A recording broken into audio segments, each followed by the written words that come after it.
Je crois que ça dépend de comment est-ce qu'on comprend la révolution.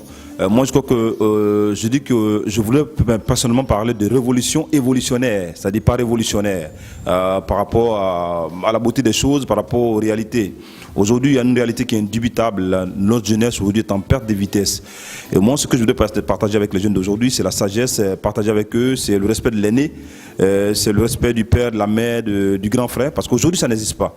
Vous voyez, ça n'hésite plus. Ouais, alors pour toi, tu penses que c'est parce que les parents sont démissionnaires ou bien, je veux dire, c'est au fur et à mesure qu'on a commencé à avancer, qu'on a perdu, j'allais dire, cette partie importante de notre rituel, de notre tradition?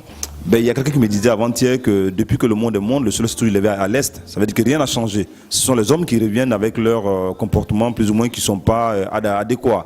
Je crois que la jeunesse d'aujourd'hui croit qu'elle sait tout. Aujourd'hui, la jeunesse a tout pour réussir, mais ils ne font rien avec ce qu'ils ont. Nous, par exemple, il y a 15 ans, 20 ans, on n'avait pas les nouvelles technologies. Mais pour cela, quand même, on arrivait à défier vraiment un certain nombre de choses dans la vie. Donc aujourd'hui, je crois que la faute, c'est à la jeunesse.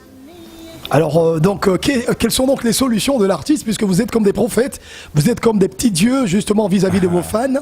Et ce que vous dites est très, très important. Vous voyez, quand Alpha Blondy sort et envoie une parole, et surtout, à l'image aussi de notre cher ami de la Jamaïque, Mutabaruka, quand il dit une parole, c'est toute la population qui est justement bousculée, soit en fait, je veux dire, il peut dire quelque chose qui peut mettre le feu, justement, au pays, comme il peut dire quelque chose qui peut sauver toute une jeunesse. Donc, nous vous respectons en tant qu'artiste. Et aujourd'hui, selon toi, quelle est la solution? Qu'est-ce que on peut donc proposer de façon pratique pour ramener cette génération qui est de plus en plus à dévier? Moi, je dirais d'abord aux jeunes de s'éduquer sérieusement, de partir à l'école. Parce que l'école, plus ou moins, la QDB le disait, education is the key. L'éducation, c'est la clé à tout. Que les jeunes sachent que travailler aujourd'hui, c'est pas brouter. Parce que brouter, pour moi, c'est la facilité, c'est la porte à tous les vices. Il faut que les jeunes se mettent au travail, c'est dire que quand on veut s'affirmer en tant qu'homme, il faut travailler, il faut manger la sueur de son front. Donc la jeunesse aujourd'hui doit avoir des modèles dans tous les domaines d'activité dans ce pays-là, il y en a. Dans le sport, il y en a, dans la musique, il y en a, dans la littérature, je veux dire, même dans le gouvernement, il y en a. Donc il faudrait que les jeunes d'aujourd'hui se prennent des repères. Voilà, c'est ce que je peux... Et voilà, c'est bien dit. On va écouter cette sage-femme-là. Oui, parce que toi, je ne comprends plus. Hein. Si la sage-femme, c'est... Bon, bref, d'accord.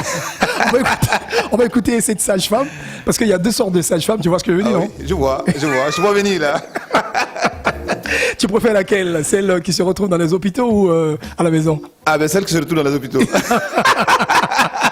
Non mais à la maison, elle s'occupe quand même de tes enfants et de la MIFA, non? Je sais, mais je préfère celle qui se trouve dans les hôpitaux. Tu sais pourquoi? Ah oui, bien sûr. D'accord, on va écouter Sage-Femme et juste après on va parler de reggae, made in Ivorian et tout ce que vous pouvez donc voir.